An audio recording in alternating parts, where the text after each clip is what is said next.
Welcome back to another episode with your favorite gang, the Code Yellow Podcast, where we talk about relationships from the lens of scripture and good old common sense. Zob, what you got for us this time? All right, I have a different question for each one of you all.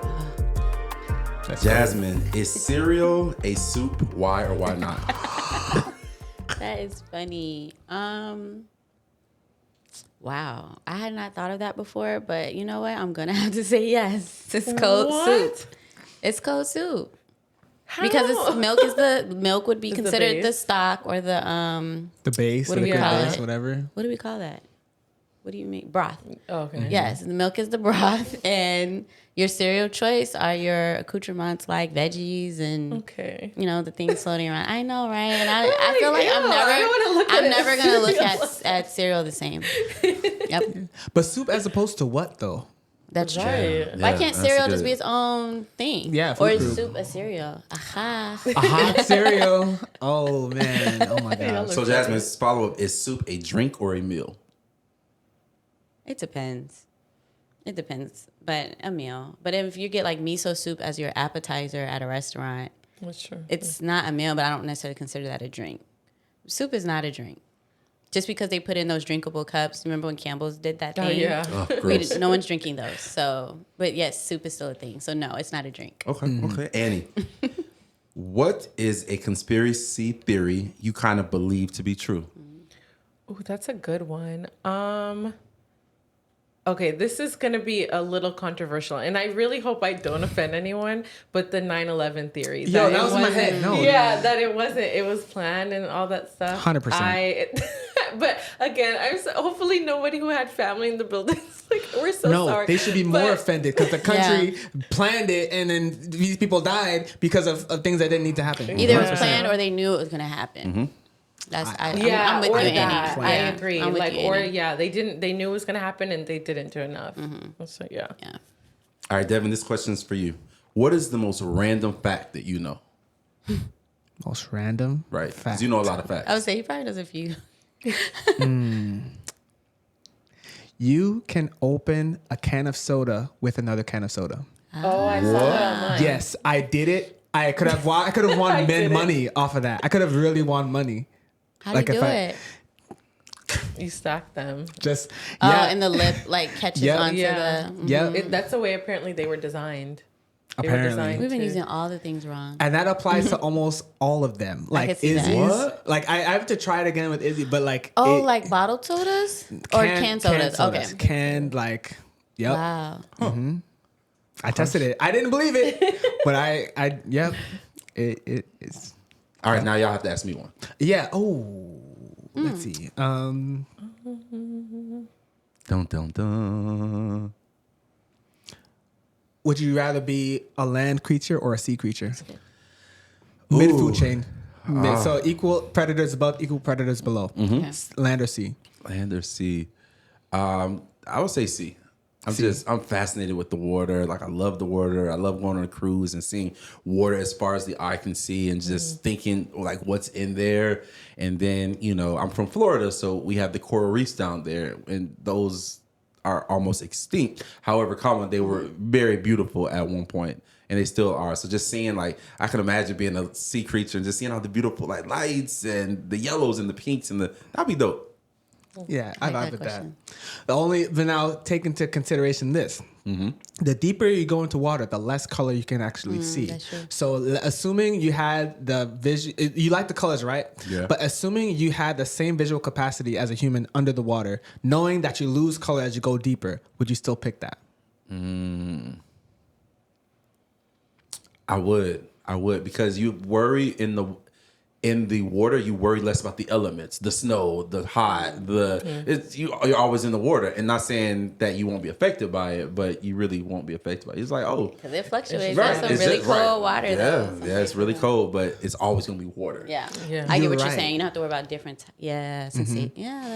And the temperature shift in water is more gradual. So like if say you're deeper, like the temperatures you would imagine would be more stable and cooler. Yeah.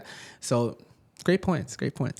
So before we jump into the Animal Planet episode, let's actually go into our topic for today. We're talking about being equally yoked. And I think that in this era of, I guess, relational discovery, I'll say, people are kind of trying to feel out what relationships are supposed to be like. And when religion gets into the mix, we start talking about, being equally yoked. So what does being equally yoked mean to you guys? I think it means, I think about the Bible, literally the ox. Yeah. Having someone that you're not having to pull along to do everything. That's what I believe equally yoked mean. I remember, I'll never forget my grandfather when I was growing up. He said, always marry someone or be with someone. Marry, most likely that's what he meant. But be with someone that you can talk about different things. Because if you want to talk about, hey, what are the current events and climate change, they only want to read, the comic section in the newspaper, you all aren't going to be equally yoked in that area. And not saying that it can't work out, but that was just that was always the visual representation I had of being equally yoked. So, yeah, I think equally yoked is just like Sav was saying. I think it just means like moving forward without burdening one another in any capacity. When I initially understood, we've been Christian for so long. So initially understanding equally yoked, I was like, it mattered spiritually. Like I had this and this, but I think the older I got and the more I dated, I realized how important it was to be equally yoked in, just like Zav was saying, not all, but so many facets of life and not just one dimensional. And so I think of equally yoked as obviously spiritually, but also things in common interests, like-mindedness, similar morality. I think of all of it because I think it all matters as far as moving forward. One of the things I saw online, it wasn't recently, maybe a couple months ago, there was this woman explaining equally yoked as the ox on the right side, if it could have a weak leg on the inside, as long as the other ox as well has a weak leg on the inside. Because the legs on the outside are what are pulling it. As long as the weaknesses kind of balance out, they can still continue to move forward together. And I never thought of it like that because I always just thought of two strong oxes. I never thought of she explained it you don't know whether the middle leg is weak or not because they put an ox with another weak leg on the inside. That's good. And so that actually also shifted my perspective of what equally yoked, because we talked about in episode 1 of this season of strengths versus weaknesses, and so, or episode 2, and so strength versus weaknesses, and it's that matters as well, that the weaknesses are placed in the right spot, that it doesn't pull either one of you back. Right. And that you nailed it, right? So when I think, because I think we had talked about that video, right? But when I thought about equally yoked up until that, it was just okay, where everybody's on the same page, at the same level, intellectually, socially, financially, all that, right? But yes, having strengths that cover the other person's weakness means that you guys can move together, because it's kind of if you both have the same strengths and the same weaknesses, you just kind of, it's redundant. Exactly. It's not going to be fun. Yeah. And the thing about oxen and being equally yoked, let's say you have a strong and a weak ox, they won't be going in a straight line. They'll just be going around in a circle. So they'll be doing a whole lot of work and not actually getting anywhere. Yeah. Wow. So it's important to be with somebody that you can go in the same direction with. Now I'm going to throw a little thing in there. We're seeing lots, as time has passed, we're seeing a lot more diversity in relationships. There's racial diversity, there's ethnic diversity, there's financial diversity, there's age disparity. Diversity. Diversity. Yeah, yes. age diversity, Can we talk about that age one for a second? I have a lot of thoughts, but go ahead. Yeah, so we know the phrase age ain't nothing but number. We don't have to quote the popular song artists, producers, anything like that. But we've heard that before, right? Age ain't nothing but a number. Right. And I think there are limitations to that.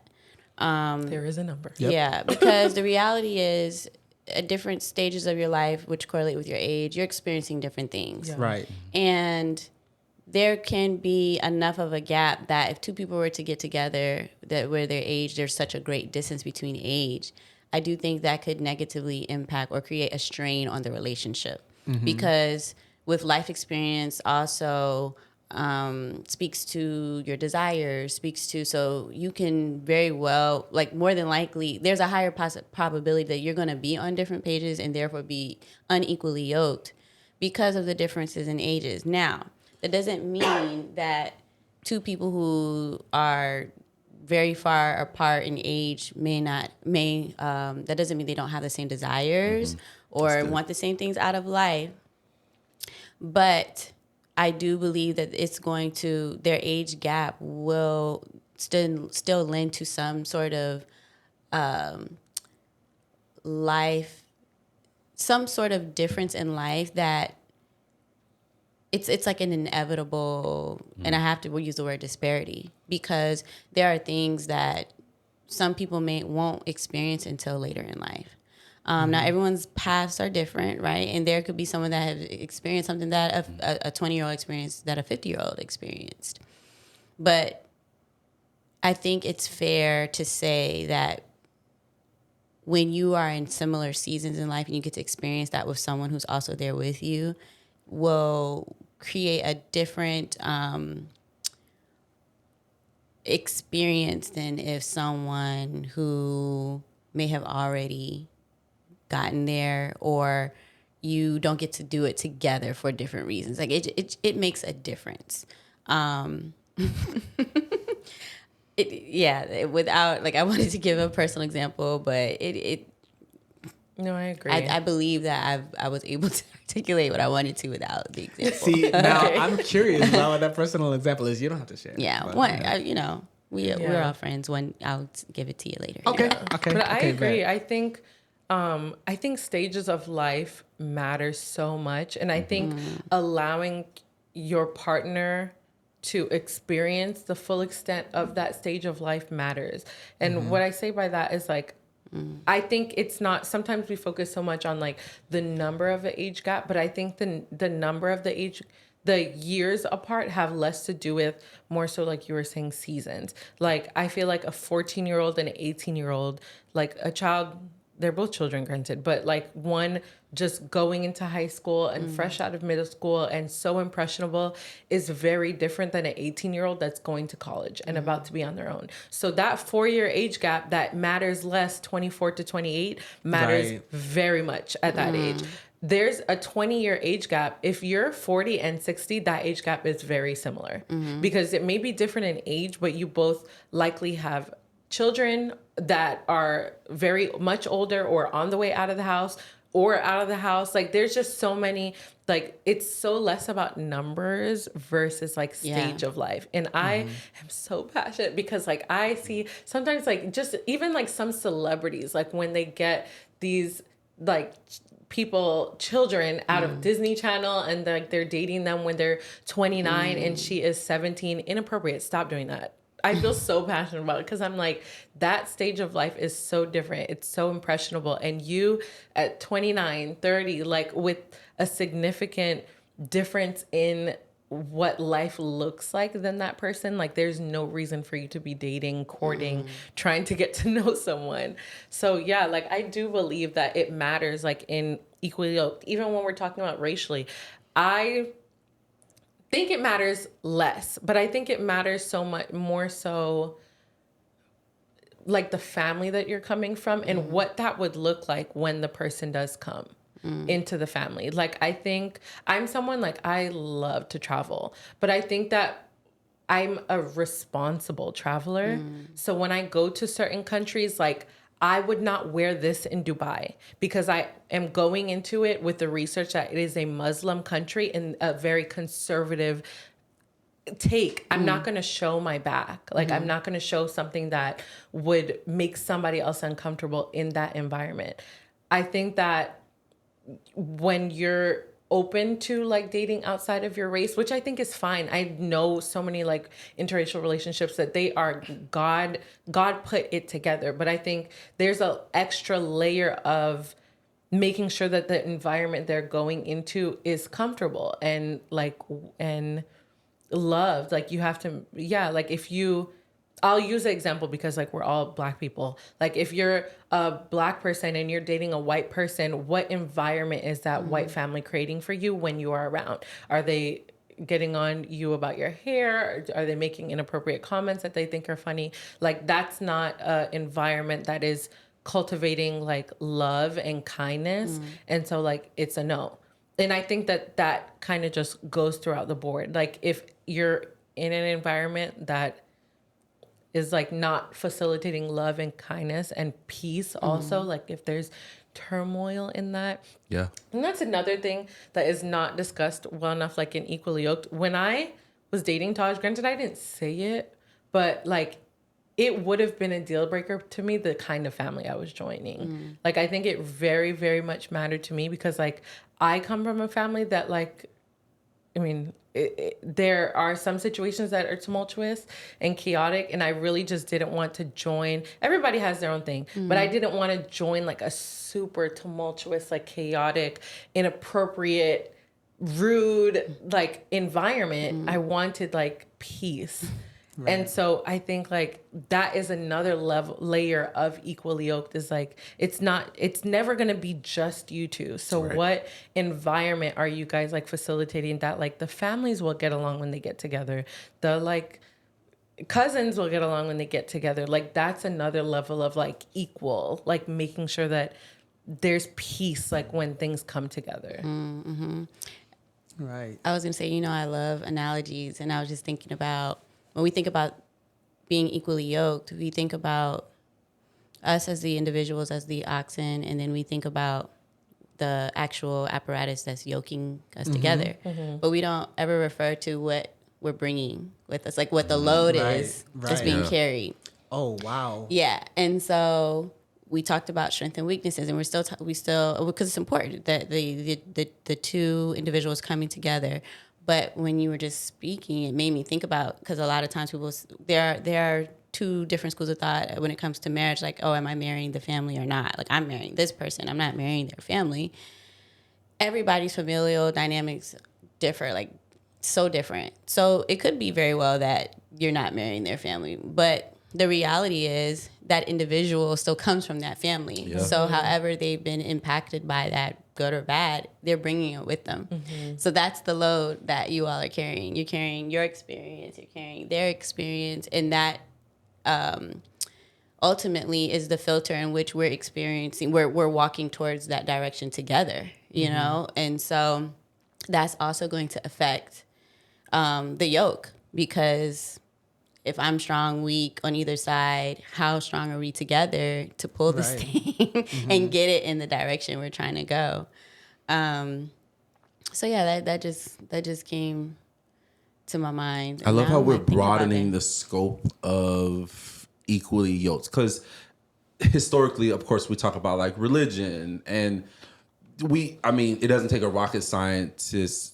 Although it has worked for a lot of people, if someone is, let's say, atheist and you're Christian, it might not be a huge thing for your specific unit, but when you have the next generation, that's when it's like, okay, well, am I going to be an atheist like, mom, or I'm going to be a Christian like dad, and just like building that new life. So that, I think that is the key, because sometimes it's like, hey, we go along to get along, or we're good. But, if the couple plans on having children, I think that's when it can rear its ugliest head and bear its fruit, because you're like, yo, I wanted my baby to love Jesus Christ. But it's just like, no, but you've also created an environment and an atmosphere where it's just like, I'm so, free thinking, and we're going to let my child choose. And then they have that influence from their whatever atheist parent or whatever the case may be. That's like, God's not real. And so it's that conflicting. And so that's why God mentions it in the Bible.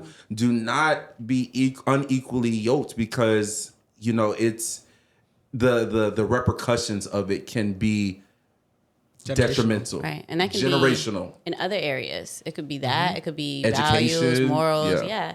And so even in that, because we're talking about relationships, I would suggest that how equally yoked you are is important in all your relationships, business relationships, especially those really close personal, if it's going to affect your money, if it's affecting your livelihood, if it's affecting your household, how equally yoked you are to someone that you're interacting with that closely is very important. Because even in business, everybody doesn't do business the same way. And if you're not on the same page, that then could be, what are you compromising, Right.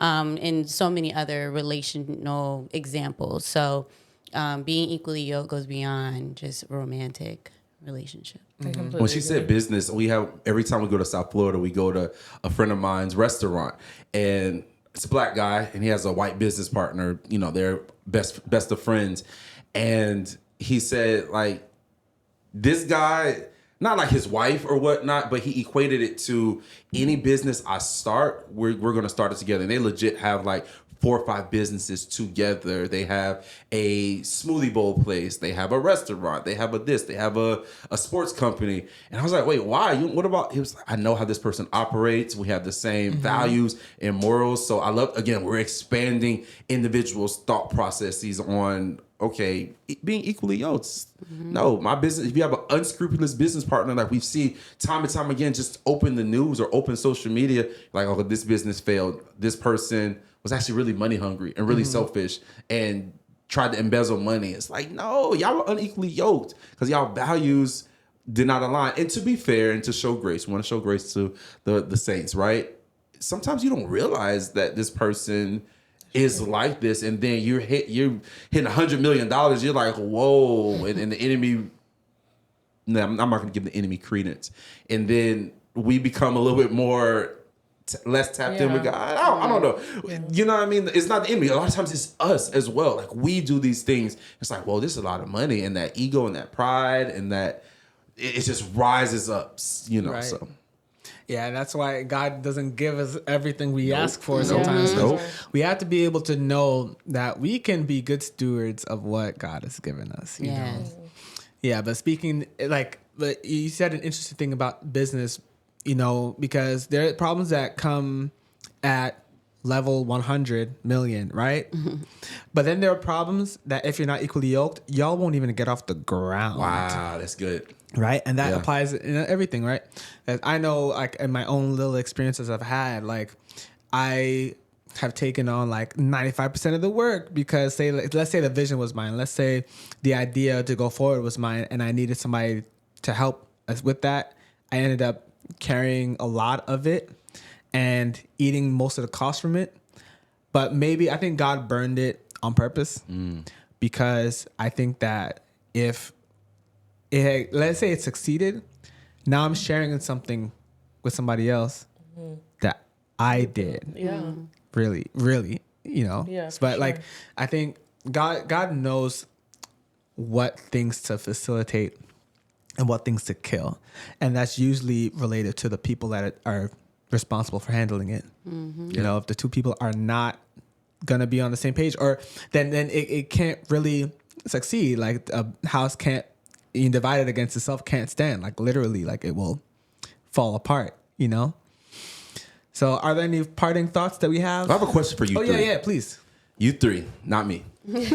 Oh, yeah? What have been some benefits on actually being equally yoked, whether it's spiritually, whether it's financially, whether it's emotionally, whether it's mentally, just in your relationship, what have been the benefits? Because sometimes we hear about the bad stuff about being equally yoked, it being detrimental generationally, right? But the flip side is there are amazing things to being equally yoked. So, I mean, any one of you all can answer that. I would say peace of mind. Let's unpack that. Yeah, like, I mean, first of all, when you know that, okay, I'm not going to have an intrinsic enemy at every turn because we're going in the same direction. If there's a course correction here and there, it's one thing to like, oh, change by 1 degree because you naturally have have friction with each other. But another thing to change 25, 30 degrees this way, or a compromise. Oh, you're trying to go this way. I'm trying to go this way. So we go this way. We both lose because neither of us are going in remotely the direction that we want. Right.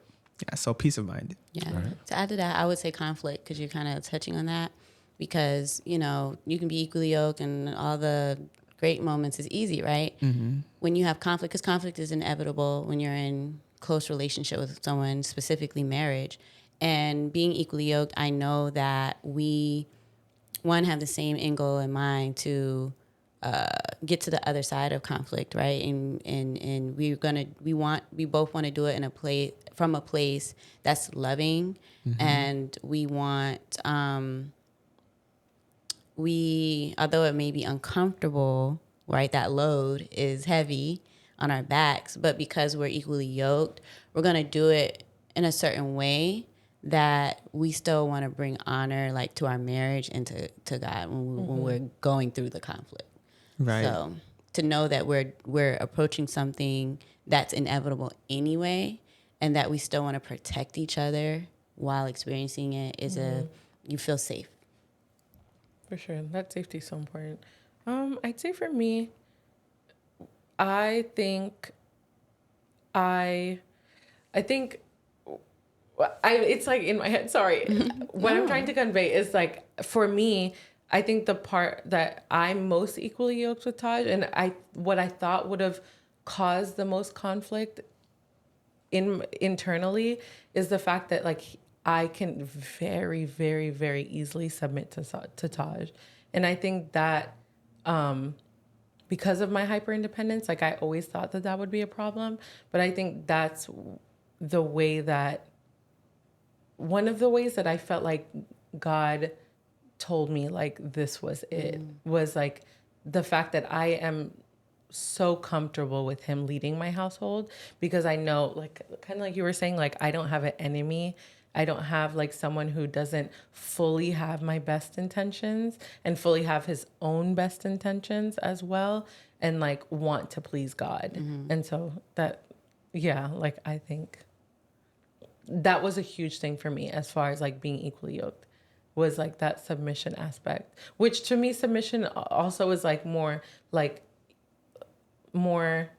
not so much rib, but more like side by side, like more like we're doing it together. But also like I know if there's anything like I needed him to like take care of or like lead our household in that way, I'm not worried about it at all. Mm-hmm. So, yeah. And if I could add to that really quickly, submission is necessary in an equally yoked relationship, because again, if you're yoked and one person is trying to do it more than the other on either side, you're not working together, and the yoke can't function the way that it's supposed to either. Yeah. So people out there, submission has its place when done correctly. Yeah. And both of you have an mutual understanding of what that is, and you're submitted to each other. That way the yoke can work. Yeah, for sure. I love it. I love it. So if that is it, I know we are running low on time again. It's always so good. It's always so good. What is time? What is time? Time is not equally yoked. Not Anyway, thank you for joining us. Have a safe evening. And as always, heal responsibly. See you next time. Peace. Bye.